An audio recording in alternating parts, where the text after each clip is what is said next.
going to the blood. So, magkapasignal ho kami kay Papa. You know that. Ay, Diyos ko.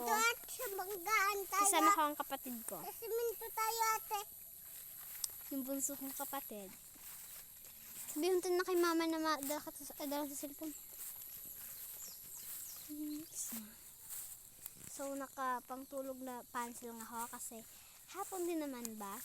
Matutulog na kami mamayang alas 8. Say hello, Jay. Say hello. Hello. Hello. Kaway-kaway. Diba? Kumakaway-kaway rin siya.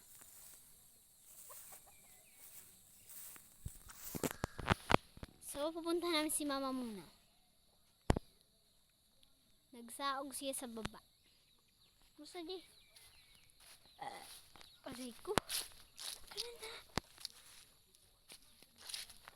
Kana na, baby. Ay, huwag para kikita yun. Shh.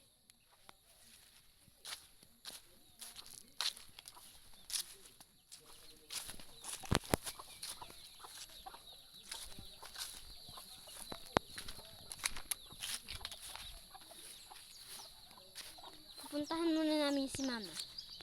Wait, guys.